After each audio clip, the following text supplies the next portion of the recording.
You're tuned in to The Andrew Lawton Show. Welcome back to The Andrew Lawton Show. I've been covering the last few shows this forthcoming legislation that Heritage Minister Stephen Guilbeault has promised to regulate online speech. And the reason I'm talking about it again is because no one else is. For example, Stephen Guilbeault mentioned, and this is what I said on Tuesday's show, that the online hate definition will be based on a Supreme Court decision that actually took a very non-inclusive view of, and I don't mean inclusive in the like Justin Trudeau diversity is our strength sense, but I mean inclusive in the sense of what is legal and what is acceptable. A very non-inclusive view of free speech by focusing more on harms and by saying that, you know what, even speech that's true could conceivably be hateful. And the reason this is so important is because that story got a little bit of coverage in French media, La Presse. No English media covered it, except for True North. No English media picked up that story. And similarly, when he's been in an ongoing basis talking about this, almost no one has asked the questions through the lens of free speech. What are you actually going to do? What is this legislation actually going to be about? When we talk about free speech and all of the aspects of society that are connected to it, it's astonishing how few advocates there are for it. And this is something that used to be a lot more unanimous than it is now. For example, when the Canadian Human Rights Commission had its Section 13, which was the online hate speech provision, that it was taken away. It was rescinded by the Conservatives. There were a lot of people on the left and the right, your old school liberals, that said, you know what, this is wrong. People in the mainstream media, journalists that said, you know what, this is actually pretty chilling to free speech and stood up and opposed it on principle. When Ezra Levant and Mark Steyn were fighting these commissions, they were actually getting support from people who were their political opponents because everyone realized, or enough people realized, you know what, we can't have these institutions that have mandates to censor.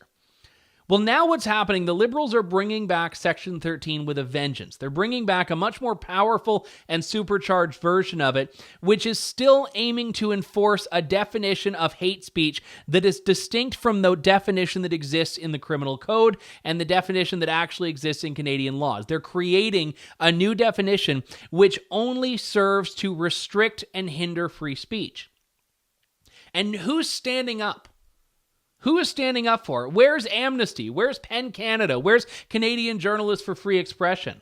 In a lot of ways, I have to ask, where are the Conservatives?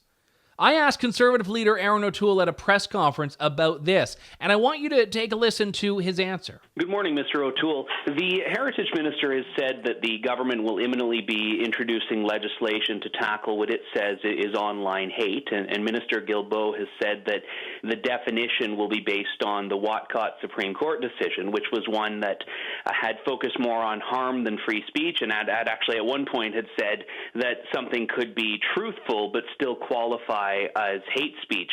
And I'm curious, for you as the leader of a party that repealed Section 13 of the Human Rights Act and someone who stood up for free speech in the leadership, what your thoughts are on this forthcoming legislation.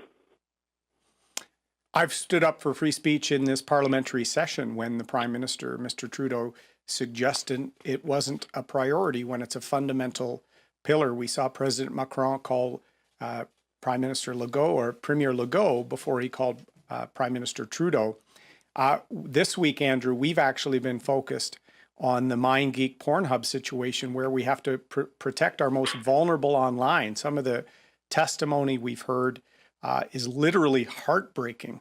And the fact that a company that was originated in Canada and had that presence, the fact that we're not shutting down these ability for the vulnerable to be exploited online is a travesty. So we'll see what the government brings forward, but we want to make sure that the most vulnerable with online exploitation is an immediate priority. You know, I think the MindGeek Pornhub issue is a very important one. I think protecting the vulnerable from online harm is a very important issue. I don't think it has anything to do with the question that I asked. And apart from that very tacit endorsement of free speech in a general sense at the beginning, there was nothing to do with free speech in his answer. Now, I didn't ask that as a softball, but I am fully aware that asking a conservative to stand up for free speech is probably one of the easiest things you can do. That's like just a no-brainer for people on the right to say, well, yes, free speech is great and this is terrible and here's why. And it was Brian Storseth, a conservative MP, who led the charge to rescind Section 13. It was conservative MPs on the Justice Committee even last year that were actually doing their work, or it might have been 2019 rather, that were doing their work to push back against some of the discussions in committee that led to this legislation indirectly. But Erin O'Toole was asked a very clear question, could not give an answer that was standing up against this, with the exception of, well, we'll see what the government does. Well, we already know. We already know what the government is putting out here because they've told us.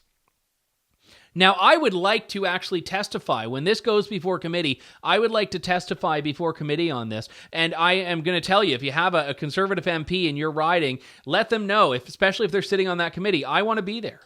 Because we need free speech advocates right now to push back against this. There are enough cultural issues, cultural barriers to free speech right now in society, from big tech, in all of these other ways. We don't need a legal barrier on top of that. We don't need yet another legal barrier, a tool to allow the government to get in bed with big tech and censor people that, again, are guilty of something that is very ill-defined or are believed to be. Because that's the whole point of this. This legislation that the government is looking at will penalize big tech if they do not censor. But government is not doing the dirty work. It's the tech companies that are. And Minister Guilbeault mentioned that, we should probably have an appeal mechanism in place of some kind. But I don't know if they're going to actually have that. And the fact that he's acknowledged ramming this through because there might be an election, so we have to work quickly, indicates that this won't be all that well thought out.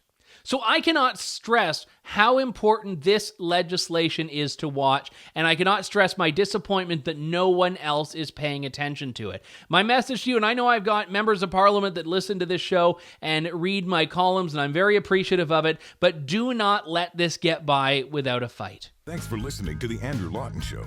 Support the program by donating to True North at www.tnc.news.